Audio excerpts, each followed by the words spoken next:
네, 지난주에 우리 사역 훈련반에서 다시 한번 이 로마서 강해가 앞으로 얼마 동안 계속 지속될 건가 하는 그런 논의가 이루어졌습니다.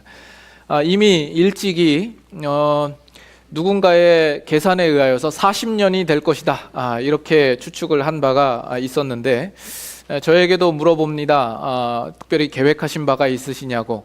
근데 사실 저도 모릅니다. 그때 주시는 말씀에 따라서 이제 진행되기 때문에 저도 모르는데, 그 자리에서 이 사도행전이란다. 아까도 사도행전이라고 그랬어요? 아니에요? 이 로마서를 강해하는 동안 우리 교회 가운데 그런 문화가 생겨나지 않을까라는 그런 이야기들을 해봤습니다. 그래서 우리 교회 이제 여러 성도들이 이제 찾아와서 등록을 하게 되면 이제 서로 묻는 거죠. 당신은 로마서 몇 장 때 오셨습니까? 저는 로마서 1장 때 왔습니다. 그러시군요. 저는 3장 때 왔습니다. 뭐 이런다든지. 또 일찍이 천국 가신 분이 있으면 그때 그 성도님은 몇 장 때 가셨지? 로마서 7장 때 가셨나? 뭐 이렇게 되고, 결국 이제 예배 끝나고 제가 축도하는 그 축도의 내용도 예수 그리스도의 은혜와 하나님의 사랑과 성령님의 위로하심이 로마서 16장까지 이어지기를 축복하나이다, 뭐 이렇게 해야 되지 않을까, 이런 이야기들이 있었습니다. 그래도 여러분들은 로마서 1장 지금 아직 계십니다. 바라기는 로마서 16장에 이르기까지 여러분들은 다른 데 가시지 마시고 또 죽지도 마시고 끝까지 함께 하셔서 이 말씀의 은혜를 같이 누리실 수 있으면 좋겠습니다. 물론 그 사이에 천국을 가신다면 천국에서 사도 바울을 만나면 저자 직강으로 이 로마서를 들으실 수 있겠습니다만은, 이제 우리가 이해하는 데에 목적이 있는 것이 아니라 이 말씀을 우리가 알고 깨달았으면 그 말씀을 따라 우리가 실천하고 그와 같은 삶을 살아드려야 나중에 하나님을 배울 때에도 하나님께로부터 칭찬을 받을 일이 있지 않겠습니까? 그래서 이 로마서 16장까지 가는 동안 여러분들이 더욱 복음에 대하여서 풍성하게 또 깊이 있게 알아가시고 또 온전한 신자로서의 모습들을 여러분들이 다 이루어 가시기를 원합니다. 그래도 오늘은 진도를 많이 뺐습니다. 보시면 알겠지만 본문이 이전과 비교해서 가장 긴 본문을 우리가 함께 나누게 되었습니다. 우리가 하나님을 올바로 알지 못하고 하나님과 올바른 관계를 가지지 못할 때에 하나님의 진노가 임할 것이다 라는 것이 이 성경의 가르침입니다. 그리고 이것은 모든 인류를 향한 경고입니다. 이 성경대로 표현하자면 이미 18절에서 언급되었던 것처럼 불의로 진리를 막는 사람들에게 하나님의 진노가 임할 것입니다. 불의로 진리를 막는다라는 의미는 지난주에 설명했던 것처럼 진리를 억누르는 자요, 거스르는 자요, 끌어내리는 자요, 밀어내는 자, 그 진리를 항거하는 자를 이야기를 합니다. 그리고 그러한 자들에게 임할 진노에 대하여서 어느 누구도 핑계치 못할 것이라 하는 그 구체적인 이유와 내용들에 대하여서 우리가 지난주에 살펴보았습니다. 하나님께서는 이 세상에 비를 내려주시고 또 햇빛을 비춰주시는 데 있어서 선인과 악인에게 또 의인과 불의한 자들에게 동등하게 하십니다. 그래서 이 모든 우주 자연 만물과 그 이치를 통하여서 하나님의 신성과 그 능력을 우리에게 일반 계시로서 이렇게 보여주시고 있는 것이죠. 그러나 그럼에도 불구하고 인간된 우리들은 그 하나님을 알지도 못하고 영화롭게도 하지 아니하며 감사치도 아니하고 그 생각이 허망하여지고 미련한 마음이 어두워져서 썩어지지 아니할 하나님의 영광을 썩어질 우상의 것들로 바꾸어 버리게 된 것이죠. 그렇기 때문에 우리 인간들은 하나님께 더 이상 핑계치 못할 것이라는 겁니다. 이 문제는 우리 모든 인류에게 가장 시급하고 또 심각하고 중요한 문제가 아닐 수가 없습니다. 왜냐하면 이것은 우리의 영혼과 우리의 운명에 직접적으로 연결되어 있는 부분이기 때문에 그렇습니다. 우리는 그 심각성을 분명히 알아야 합니다. 그럼으로써 우리가 또 한 가지 분명히 확인할 수 있는 것은 우리가 하나님께로부터 온 이 그리스도 예수의 복음을 소유하지 못한 것은 얼마나 큰 일이며 얼마나 끔찍하고 불행한 일인가 하는 것을 우리가 확인합니다. 반면 하나님의 아들 예수 그리스도를 믿음으로 말미암아 우리에게서 이제는 더 이상 하나님의 진노가 임하지 않을 것을 확정받은 우리들은 그것이 또한 얼마나 다행스럽고 얼마나 감사한 일인가 하는 것을 또한 우리는 또 확인할 수 있는 겁니다. 그러면 이제 오늘 본문을 볼 때 하나님의 진노는 언제 어떻게 임하는 것입니까? 우리가 오해하고 있는 것 중에 하나는 이런 겁니다. 하나님의 진노와 하나님의 심판이 너무 미래적이며 내일에 관한 것이며 너무 멀리 훗날에 되어질 것처럼 우리는 생각하고 있다라는 겁니다. 우리가 예수 그리스도를 믿음으로 말미암아 우리에게 주어질 보상은 어떻게 여겨집니까? 너무 멀게만 느껴지시진 않습니까? 또 지금 예수님을 믿지 않는 사람들, 그래서 그들이 행하는 악과 여러 가지 범죄들에 대하여서 하나님께서 그들에게 내려주실 형벌과 진노라는 것 또한 너무 멀다라고 생각되고 있지는 않습니까? 이러한 생각이 오늘날 이 땅에 발을 붙이고 이 현실을 살아가는 신자들에게 힘있게 그 신앙생활을 할 수 있도록 하는 데에 때로는 방해가 되고 걸림돌이 되곤 합니다. 여러분에게 한번 물어보죠. 우리가 예수 그리스도를 믿음으로 말미암아 우리에게 주어지는 복과 보상이라는 것은 언제 어디에서 주어지는 겁니까? 그리고 그것은 어떤 것들입니까? 그런 것들이 우리가 나중에 죽어가지고 천국에 가서 누릴 수 있는 것입니까? 결코 그렇지 않습니다. 이미 여러분들이 예수 그리스도를 믿고 있다라는 것 자체가 그것이 큰 복이 되는 겁니다. 여러분들이 하나님과 이미 올바른 관계를 회복하고 있고 하나님과 동행하고 있으며 하나님께로부터 참 진리와 구원과 그런 생명을 공급받아서 우리가 의미 있는 인생을 살 수 있는 것, 우리가 성령 안에서 평강을 누리고 예수 그리스도와 더불어 사는 그 기쁨을 누리는 것, 이런 모든 것이 우리 믿는 자들에게 이미 우리에게 주어진 놀라운 축복이요 영광이 되는 겁니다. 이와 같이 오늘날 예수님을 믿지 않는 사람들은 그 하나님의 심판과 형벌이 언제 어디에서 주어지는 겁니까? 그리고 그런 것은 어떤 것입니까? 그들이 이 세상에서 하나님을 알지 못하고 사는 것, 예수 그리스도를 믿지 않고 그리스도와 더불어 살지 않는 것 자체가 이미 그들은 진노 아래에서 살고 있는 것입니다. 이것이 지금 이 오늘 본문이 우리에게 가르치고 싶은 내용인 겁니다. 이와 비슷하게 우리가 요한복음 3장 18절 말씀을 보고 다시 본문으로 돌아오도록 하죠. 요한복음 3장 18절 말씀. 우리가 요한복음 3장 16절은 잘 알고 있는 말씀이죠. 그 다음에 나오는 내용들은 우리가 잘 모릅니다. 3장 18절 찾으셨으면 우리 다 같이 한 목소리로 읽겠습니다. 그를 믿는 자는 심판을 받지 아니하는 것이요 믿지 아니하는 자는 하나님의 독생자의 이름을 믿지 아니함으로 벌써 심판을 받은 것이라. 예수님을 믿지 않는 자는 이미 심판을 받은 것이라 라고 이야기를 합니다. 그들이 이미 시작된 심판 아래 놓여 있음을 성경은 이야기하고 있는 겁니다. 그래서 오늘날 예수 믿는 사람들이 내가 예수님을 믿음으로써 지금 누리는 복이 무엇인지, 그리고 예수님을 믿지 않는 자들이 지금 당하는 진노가 무엇인지를 우리가 제대로 분별해내지 못하면 우리가 우리의 신앙 속에서 한 걸음 더 진전하고 성숙으로 가는 데에 그것이 방해가 되기도 하고 이 세상을 살 때에 여러 가지 영적인 시험과 유혹들이 우리 앞에 놓이게 되는 겁니다. 그래서 가령 예수님을 믿는 자들 가운데에서도 내가 예수님을 왜 이렇게 일찍 믿었지? 좀 더 있다가 믿을 걸. 나중에 죽기 5초 전에 예수님을 믿는다고 하고 죽을 걸 하는 생각이 드는 거죠. 오늘 지금 살아가는 삶 속에서 예수 믿는 자의 가지는 보상을 전혀 깨닫지 못하기 때문에 그렇습니다.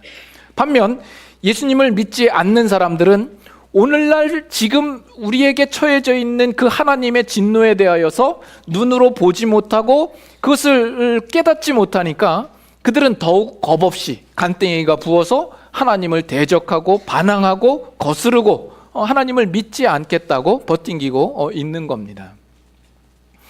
그렇다면 오늘 주어지는 이 현실 속에서 하나님께서 내리는 하나님의 진노라는 것은 어떤 것일까요?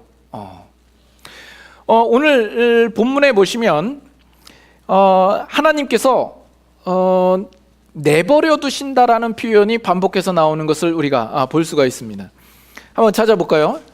24절 보시면 하나님께서 그들을 마음의 정욕대로 더러움에 내버려 두사 이렇게 나와 있죠. 여러분들이 할 수만 있다면 거기다가 밑줄을 좀 그시고 또 별표, 국화표, 당구장 표시, 진달래표 찍어 놓으시면 좋겠죠. 자, 26절에도 보면 이 때문에 하나님께서 그들을 부끄러운 욕심에 내버려 두셨으니, 여기도 내버려 두셨다라는 표현을 쓰고 있죠. 또 28절에도 가보면 또한 그들이 마음에 하나님 두기를 싫어하며 하나님께서 그들을 그 상실한 마음대로 내버려 두샤 이렇게 나와 있습니다. 내버려 두었다. 그러니까 이 세 구절에 걸쳐서 반복해서 내버려 두었다라는 것을 특징적으로 지금 이야기를 하고 있습니다. 그들이 더러움 가운데 또 부끄러움 가운데 그 상실한 마음 가운데로 그냥 내버려 두셨다라는 이야기입니다. 여기 내버려 두셨다라는 이 표현을 보면서 구약의 한 구절이 메아리쳐 울려오는 듯한 그런 느낌을 받습니다. 시편 81편 우리가 한번 찾아가 볼까요? 시편 81편을 보겠습니다.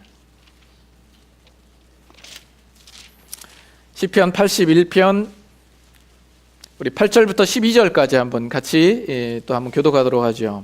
시편 81편 8절부터입니다. 자, 8절부터 한번 12절까지 교독합니다. 내 백성이여 들으라. 내가 네게 증언하리라. 이스라엘이여 내게 듣기를 원하노라. 너희 중에 다른 신을 두지 말며 이방 신에게 절하지 말지어다. 나는 너를 애굽 땅에서 인도하여 낸 여호와 내 하나님이니 내 입을 크게 열라 내가 채우리라 하였으나 내 백성이 내 소리를 듣지 아니하며 이스라엘이 나를 원하지 아니하였도다. 12절 같이 읽죠. 그러므로 내가 그의 마음을 완악한 대로 버려두어 그의 임의대로 행하게 하였도다. 여기도 보면 버려두었다라는 표현을 쓰고 있죠. 하나님께서 그들의 하나님이 되십니다. 그러나 이스라엘 백성들이 하나님의 소리를 듣기를 원치 않고 하나님을 원하지 않습니다. 그러자 하나님도 그들의 마음을 완악한 대로 버려두어서 그의 임의대로 행하게 하셨다라는 표현을 씁니다. 어떻게 보면 하나님께서 그냥 자유롭게 하도록 내버려 둔 것 아닙니까? 그러면 이게 벌인가요? 우리 인간들은 내가 하고 싶은 대로 하는 것을 자유라고 생각을 합니다. 그리고 그것이 행복이라고 생각을 합니다. 그러면 인간이 하고 싶은 대로 하는 것이 결코 자유요? 그것이 행복일까요? 오늘 집에 가셔서 여러분들의 그 학생을 자녀로 둔 부모님들은 그 자녀에게 한번 물어보십시오. 하고 싶은 일이 뭐냐고. 그러면 그 자녀들은 공부를 하고 싶다라는 얘기는 죽어도 안 할 겁니다. 하고 싶은 것 10가지를 대봐라. 그러면 그 10가지 안에도 들어있지 않을 겁니다. 하고 싶은 것 100가지를 리스트를 써봐라 해도 그 100가지 안에는 공부를 넣지는 않을 것입니다. 이 공부라는 것은 공부를 해야 될 때에는 공부의 필요성을 모른다는 데 참 어려움이 있습니다. 나중에 공부를 할 수 없을 때에 이제 후회를 하게 되죠. 공부의 필요성을 느낄 때에는 더 이상 공부를 할 만한 조건이나 여건이 되지 않은 때가 되어버리는 겁니다. 아, 이래서 어른들이 공부를 하라고 그러는구나 라고 깨달을 때에는 이미 공부할 시기가 후딱 지나가서 더 이상 그럴 기회가 주어지지 않을 때라는 거죠. 여러분들 학창시절에 수업 시간에 선생님이 오늘은 뭐 할까? 이렇게 물어보면 학생들이 뭐라고 대답하죠? 놀아요 라고 대답을 합니다. 거기서 논다는 의미가 뭘 얘기하는 거예요? 뭐 거기서 고스톱 치자는 얘기예요? 뭐 말뚝박기를 하자는 겁니까? 나가서 축구를 하자는 겁니까? 거기서 놀자라는 이야기는 공부만 하지 않으면 뭐든지 해도 좋다라는 것이죠. 뭘 해도 좋으니까 공부만 하지 맙시다 라는 게 이제 그 얘기 아니겠습니까? 그게 자유인가요? 만약에 그 학생들이 하고 싶은 대로 모든 것을 하게 둔다면 그 결과는 어떻게 나타날까요? 오늘도 이 시간 예배 드리면서 제가 여러분들에게 여러분 뭐 할까요? 그러면 여러분 뭐라고 대답하시겠어요? 하나님의 말씀 듣고 싶어요.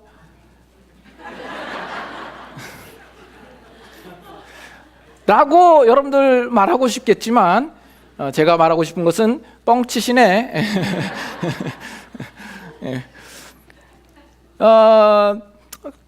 괜히 이런 시간에만 또 이렇게 신령한 척 하신다 그냥. 여러분 마음은 그런 마음 아니잖아요. 일단 예배 교회에 온 게 중요하고 설교는 뭐 5분 10분 이렇게 좀 짧았으면 좋겠다 하는 것이 여러분의 좀 진심 어린 마음 아니겠습니까? 우리의 신앙도 마찬가지입니다. 우리의 신앙은 정말 신앙생활을 해야 될 때는 그 신앙생활을 해야 할 필요성을 못 느낍니다. 그러다 언제 느끼죠? 나중에 하나님의 심판대 앞에 가면 이제 그때서야 느끼고 그때서야 후회하는 거죠. 그때는 더 이상 우리가 신앙생활을 더 이상 할 수 없을 때가 되는 겁니다. 하나님께서 그래서 인간을 이 세상에 사는 동안 그대로 내버려 두셨다 하는 것은 그 인간이 스스로 하나님을 찾을 가능성이 더더욱 없게 되는 것입니다. 그럼으로써 그 인간은 그때부터 이미 하나님의 진노 아래 들어가서 이미 비극적인 운명을 타고 살고 있는 것이나 다름이 없게 되는 겁니다. 이와 관련해서 우리가 좀 더 이해를 좀 돕기 위하여서 우리가 한 구절을 좀 찾아보고 생각을 해보도록 하죠. 출애굽기 7장 한번 가볼까요? 출애굽기 7장 3절 4절 구약성경 90페이지 출애굽기 7장 3절 4절 제가 먼저 한번 읽겠습니다. 내가 바로의 마음을 완악하게 하고 내 표징과 내 이적을 애굽 땅에서 많이 행할 것이나 바로가 너희의 말을 듣지 아니할 터인즉 내가 내 손을 애굽에 뻗쳐 여러 큰 심판을 내리고 내 군대 내 백성 이스라엘 자손을 그 땅에서 인도하여 낼지라. 여기 보면 하나님께서 그 바로의 마음을 완악하게 하여서 너희의 말을 듣지 아니하게 할 것이다 라는 이야기가 나옵니다. 조금 뒤로 가셔서 출애굽기 9장 12절 한번 보시겠습니다. 출애굽기 9장 12절 찾으셨으면 다 같이 한 목소리로 읽어보겠습니다. 그러나 여호와께서 바로의 마음을 완악하게 하셨으므로 그들의 말을 듣지 아니하였으니 여호와께서 모세에게 말씀하심과 같더라. 그래서 하나님께서 이 바로의 마음을 완악하게 하셔서 모세의 요청을 계속해서 거절하도록 하게 만들었다라는 이야기가 아닙니까? 그래서 여러분들이 사실 이 성경을 읽다가 사실 이 부분에 와서 좀 어리둥절하게 되는 이 부분이 아닙니까? 결국 이 바로는 자기가 스스로 악을 택한 것이 아니라 하나님이 완악하게 하셨으므로 어쩔 수 없이 정말 하나님을 거절하고 그 악을 행하게 된 것 아닙니까? 이렇게 치면 그가 완악하게 된 것에 대하여서 이 바로 왕은 책임이 없는 것 아닙니까? 그 책임은 누구에게 있는 거예요? 하나님께 있는 것이라고 말할 수 있지 않겠습니까? 그러면 이 바로 왕은 나중에 하나님 앞에 갔을 때 그 하나님 앞에 따질 말이 많지 않겠습니까? 핑계거리가 될 수 있지 않겠습니까? 그런데 그 하나님이 이 바로에게 책임을 묻고 이 바로를 지옥으로 가게 한다면 어떤 면에서 하나님은 공정한 처사를 내리는 것이 아니지 않나, 이런 생각이 들지 않습니까? 여러분들의 표정은 지금 궁금해서 그런 표정을 짓고 계신 거죠? 예. 그러니까 만약에 그런 것이 아니라면 이 부분을 우리가 어떻게 이해해야 되겠냐라는 겁니다. 자, 여러분, 이 세상에 많은 죄와 악이 가득합니다. 그리고 그 역사 속에서 사단은 정말 힘을 다해서 역사하며 온갖 이 우리의 인생사에 악한 일과 죄악된 일들을 행합니다. 그 속에서 하나님은 과연 무슨 일을 하고 계실까요? 이 사탄과 하나님과의 관계를 여러분 어떻게 이해하세요? 이 사탄과 이 하나님이 서로 대등한 위치에서 어찌하든지 이 세상에서 자기의 영향권을 확보하기 위하여서 서로 투쟁하고 서로 다투고 있는 겁니까? 이것은 여러분들이 확실하게 잘못 이해하고 있는 것입니다. 사탄이 이 지구상에서 우리 인간 영혼들을 향하여서 행하는 모든 일들은 다 하나님의 하나님의 허용 범위 안에서만 행할 수 있게 되어 있습니다. 이 사탄도 하나님의 뜻 없이 자기 마음대로 자유롭게 행할 수 있게 되어 있지 않습니다. 어디까지나 하나님께서 정하여 준 그 울타리와 그 범위 내에서만 사탄이 자신의 어떤 죄악되고 악한 일들을 행할 수 있도록 그렇게 해 놓으신 겁니다. 우리가 그 분명한 예를 욥기서를 보면 분명히 나와 있죠. 이 사탄이 욥을 칠 때에도 하나님께서 허락해 주셔야만 칠 수 있었던 것이죠. 그것도 하나님께서 정해준 범위 안에서만 가능합니다. 네가 욥을 치되 욥의 생명은 건드리지 마라. 그래서 사탄은 그 생명을 건드리는 일까지는 할 수가 없었던 것이죠. 그것과 같이 우리 인간들이 이 세상에서 죄를 범하고 악행을 행하는 일조차도 그 모든 것은 하나님의 허용 범위 안에서만 할 수 있도록 우리를 정하신 겁니다. 만약에 인간이 내가 이 인간의 그 죄악된 본성대로 자유롭게 모든 것을 할 수 있게 만들었다고 한다면 우리 인간 역사는 이미 오래전에 사단이 났을 겁니다. 이 역사가 지금까지 이어진 데에는 하나님께서 인간의 악을 행하시는 범위를 규제하시고 제어하시고 통제하셨기 때문에 역사가 지금까지 올 수 있었던 겁니다. 그래서 지금 하나님께서 이 바로의 마음을 완악하게 하셨다라는 것은 원래는 이 바로가 스스로 의로울 수도 있고 악할 수도 있는 중립적인 위치에 있었는데 하나님께서 완악하게 해서 그가 악할 수밖에 없었다라는 이야기가 아닌 겁니다. 이 바로 왕은 처음부터 하나님을 알지 못하고 죄 아래 있는 자였지만 하나님께서 이 바로에게 가지셨던 그 죄를 범할 수 있는 허용의 범위를 조금 더 느슨하게 넓혀 놓은 겁니다.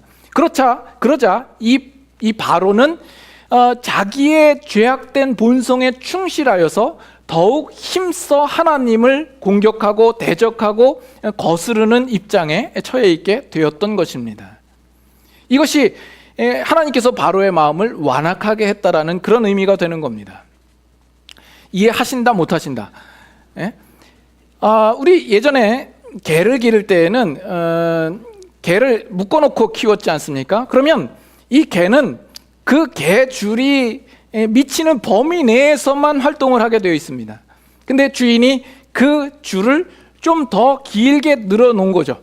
그러자 이 개의 범위도 더 넓어지는 겁니다. 요즘에는 여러분들 이제 개 기르는 가정이 많고 개를 산책할 때 보니까 이 개 줄이 자유롭게 늘리기도 하고 짧게도 하고 그러잖아요. 근데 이 개라는 이 짐승은 뭐가 깨끗한지 더러운지, 뭐가 자기에게 유익된지 위험한지를 분별을 못합니다. 근데 그 줄을 한없이 늘려놓으면 이 개는 그것이 더러운 줄 모르고 그 가운데 가서 뒹굴고 그 더러움 가운데 거하게 되는 것이죠. 그래서 지금 바로를 완악하게 했다라는, 바로의 마음을 완악하게 했다라는 것은 그 줄을, 허용 범위를 조금 더 넓힌 것에 불과한 겁니다. 옛날 개들은, 우리도 먹고 살기 힘들었을 때에 개들도 먹을 것이 없었기 때문에 돌아다니면서 이제 실제로 똥을 먹곤 했습니다. 그래서 우리가 똥개라고 부르죠. 그래서 이 더러움 가운데 갈 수밖에 없게 된 것이죠. 그래서 우리가 다시 이제 로마서 본문으로 돌아오면, 하나님께서 그들을 내버려 두셨다. 이것이 무슨 의미냐? 그들의 마음의 정욕대로 더러움에 내버려 두시고, 그들의 부끄러움, 욕심대로 내버려 두시고, 그 상실한 마음대로 내버려 두십니다. 그 내버려 두는 것 자체가 이미 벌이요 형벌이 되는 겁니다. 여러분, 톰 소여의 모험을 보면 톰이 가장 부러워하는 친구가 누구죠? 허크라는 친구죠. 왜 부러워하죠? 그 친구는 누구도 간섭을 하지 않기 때문에 그렇습니다. 옆에서 이 닦아라, 세수해라, 학교 가라, 교회 가라, 이렇게 다그치는 사람이 없거든요. 그래서 톰이 부러워합니다. 그러나 그게 정말 부러워할 일인가라는 겁니다. 누구도 옆에서 간섭함이 없이 그냥 내버려 두었다라는 것은 그에게는 부모가 없이 고아로 버려졌다라는 의미가 되는 겁니다. 그러면 고아의 상태로 된 그것 자체가 이미 진노요 불행한 것이 되는 것이죠.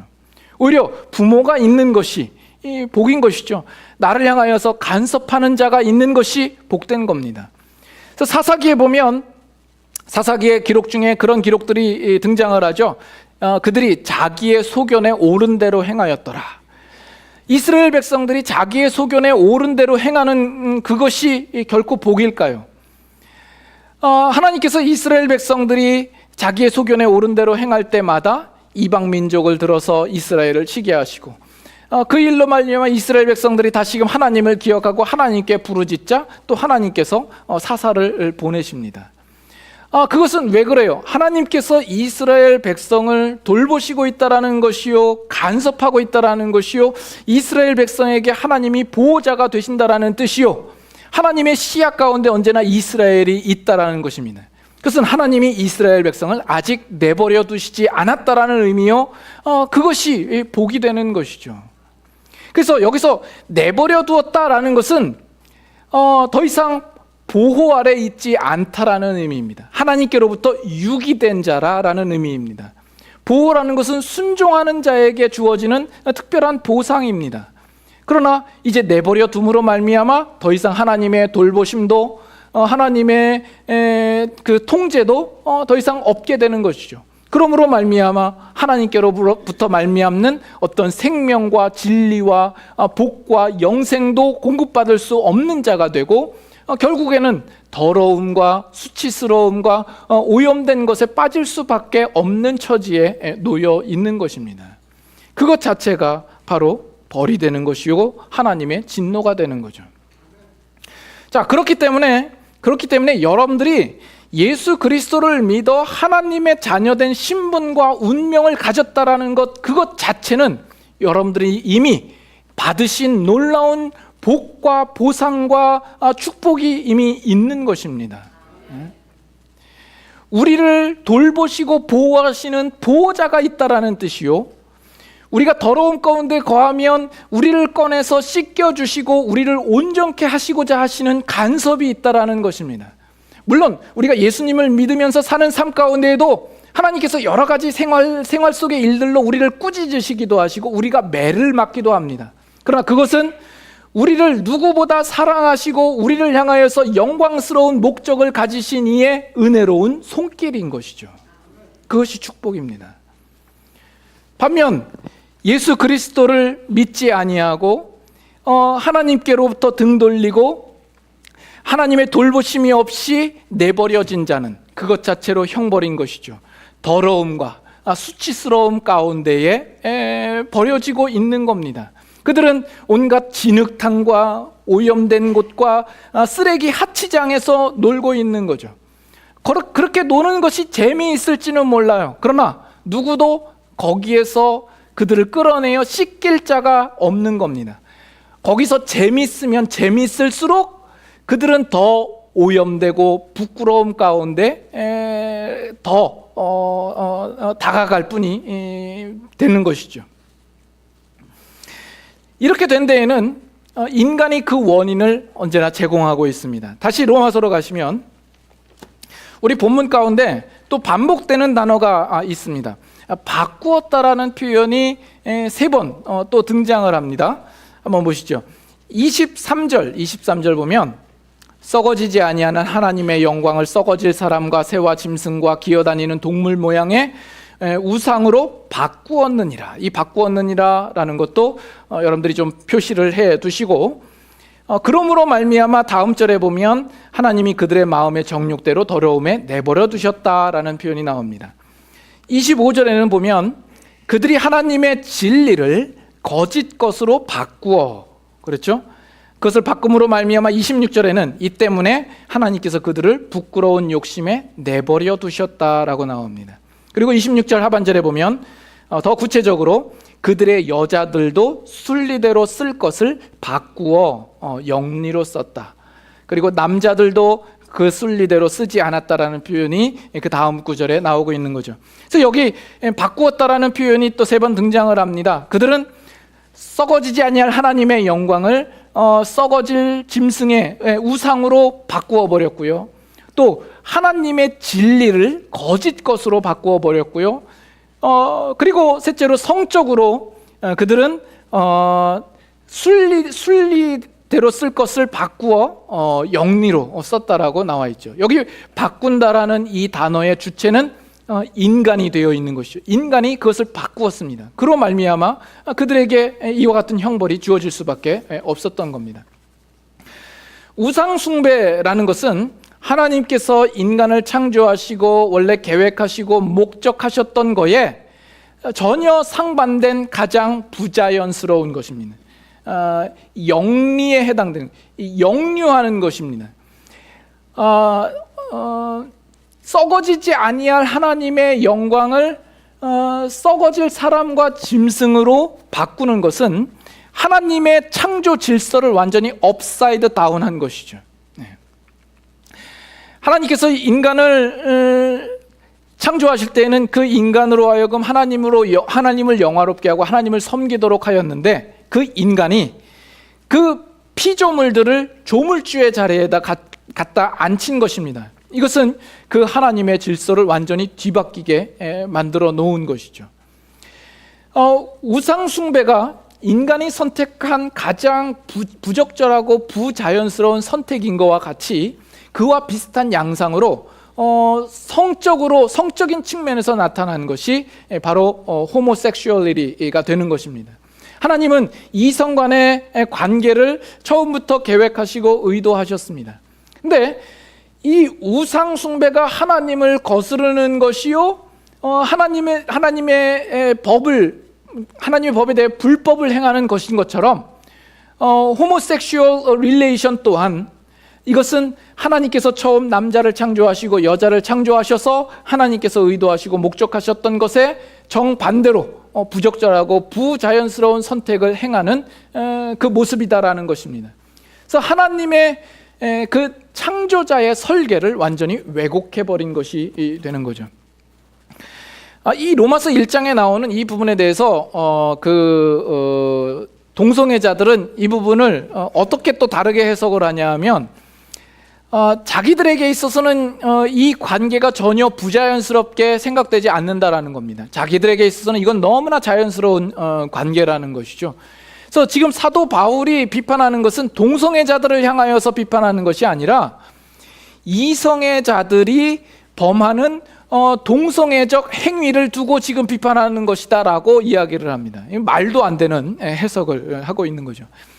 이 로마서 1장의 본문을 근거한 철저하고 바른 해석은 이 이성 간의 관계가 가장 순리라는 겁니다. 가장 자연스러운 것이며 동성 간의 관계가 가장 부자연스럽고 그거는 영리에 해당한다라고 분명히 말하고 있는 겁니다. 27절에 마지막에 보면 이렇게 얘기를 합니다. 그들의 그릇 때문에 상당한 보응을 그들 자신이 받았느니라. 이 보응이 무엇을 가르치는지 사도 바울이 구체적으로 말하고 있지는 않습니다. 그저 그들 자신이 받았다라고만 이야기를 하죠. 이 부분에 대해서 오늘날 많은 사람들이 이것이 바로 오늘날 그 에이즈, AIDS를 말하는 것이 아니냐라고 이야기를 하는데, 뭐 그것도 틀린 말은 아니고 우리가 놀랄 일도 아닐 것입니다. 그러나 그것은 하나님을 등지고 하나님으로부터 내버려짐을 받아서 그 인간이 당하는 가장 치명적이고 눈에 띄는 보응의 하나의 결과에 불과한 것이죠. 그것이 보응의 전부라고는 우리가 말하기는 힘들 것이다라는 겁니다. 그러나 그것의 하나의 아주 눈에 띄는 하나의 좋은 예다라고는 우리가 볼 수 있다라는 겁니다. 그러면 이 사도 바울이 왜 그 이방 세계 가운데에 많은 문제와 사례들이 있는데 특별히 동성애 문제를 들었을까, 언급했을까? 이런 것은 아닙니다. 이 유대인들이 이교도들을 볼 때에 그들의 부도덕함을 이야기할 때마다 전통적으로 이야기되어지는 것이 이 동성애이기 때문에 그가 언급했다, 이거는 아니고, 보다 특별한 이유는 바로 앞서 언급했던 것처럼 인간들이 하나님의 진리를 거짓 것으로 바꾸었을 때 인간에게 드러나는 가장 특징적인 그 결과로서 이 동성애 문제가 가장 일치하는 문제이기 때문에 이 문제를 들었을 것이라 이렇게 생각을 합니다. 이 문제를 들고 28절에는 이 동성애 문제뿐만이 아니라 인간에게 드러나는 여러 가지 악의 문제들을 함께 다루고 있습니다. 그 문제가 일어날 수밖에 없었던 원인을 28절에 설명을 합니다. 그들이 마음에 하나님 두기를 싫어하며 하나님께서 그들을 그 상실한 마음대로 내버려 두사 합당하지 못한 일을 하게 하셨으니 하면서 그 뒤에 여러 가지 악의 일들을 열거하고 있습니다. 여러분들이 이제 성경을 보실 때에 성경에 이제 마음이라는 단어를 보시면 그 마음이라는 단어를 언제나 여러분들이 쉽게 이해하고 넘어가셔서는 안 될 것 같습니다. 제가 몇 주 전에도 이야기를 드렸던 걸로 기억하는데, 이 마음이라는 것이 그저 한국적인 어떤 정서 속에 이해하는 그런 마음으로 이해하시면 곤란하다라는 겁니다. 성경에서 말할 때의 마음이라고 하는 것은 인간을 구성하고 있는 여러 구성 요소 가운데에 가장 근본적인 요소, 인간 내면에 자리 잡은 가장 깊숙한 곳에 가장 핵심적으로 자리 잡은 그 무엇을 가리켜서 마음이라고 표현하고 있는 겁니다.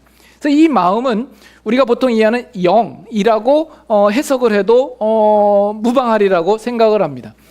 하나님께서 인간을 창조하실 때 그 영이 하나님과 소통하고 그 영이 하나님을 기뻐하며 하나님을 영화롭게 하도록 창조하였습니다. 그러나 인간이 죄를 지음으로 말미암아 더 이상 하나님을 마음에 두기 싫어한 것이죠. 그리고 하나님도 그들을 상실한 마음 가운데로 내버려 둡니다. 그럼으로써 더 이상 그 영이 하나님과 더 이상 소통할 수 없게 되고 하나님과 단절된 상태로 있을 수밖에 없게 된 겁니다. 그러므로 말미암아 이런 합당치 못한 일들이 자연스럽게 귀결되어져 나오는 것이죠. 그래서 이것은 언젠가도 말씀드렸던 것처럼 기독교 안에서 말하는 이 죄 자체와 죄의 결과가 어떻게 다른가를 분명히 확인시켜주는 내용이기도 합니다. 여기서 말하는 그 죄 자체라는 것은 우리가 하나님을 마음에 두기 싫어하는 것, 그러므로 말미암아 우리가 상실한 마음 가운데 놓여 있다라는 것, 그 자체가 죄가 되는 겁니다. 그리고 그 죄의 결과로 여기 나와 있는 것처럼 모든 불의와 사기와 악의와 탐욕과 이런 결과들이 나타나고 있는 것이죠. 이런 문제는 비단 오늘날만의 문제가 아니라 정말 그 창세기 처음부터 나타났던 문제입니다. 창세기 6장 한번 보실까요? 창세기 6장.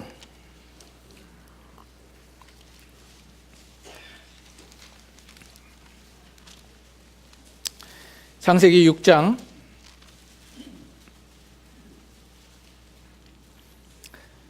자, 1절부터 제가 한번 읽겠습니다. 어떤 내용인지 잘 들어보시기 바랍니다.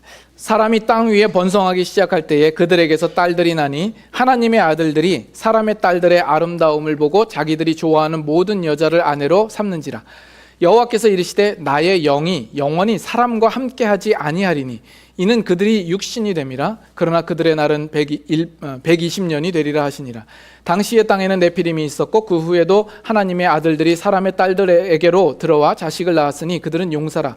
고대에 명성이 있는 사람들이었더라. 5절 같이 한번 읽을까요? 여호와께서 사람의 죄악이 세상에 가득함과 그의 마음으로 생각하는 모든 계획이 항상 악할 뿐임을 보시고 땅 위에 사람 지으셨음을 한탄하사 마음에 근심하시고. 지금 여기 보세요. 이 창세기 얼마 안 된 이 상황 가운데에서도 그들이 죄로 말미암아서 이 세상에 사람의 죄악이 가득합니다. 뿐만 아니라 그의 마음으로 생각하는 모든 계획이 항상 악할 뿐이라고 이야기를 합니다. 그것은 왜 그래요? 그 마음이 하나님을 두기를 싫어했으며 하나님도 그 상실한 마음대로 내버려 두자 그 결과가 그 마음에 생각하는 모든 것이 다 악할 수밖에 없게 되는 겁니다. 거기에서 귀결되어지는 모든 인간의 행동 또한 죄악된 결과들을 맺힐 수밖에 없는 것이죠.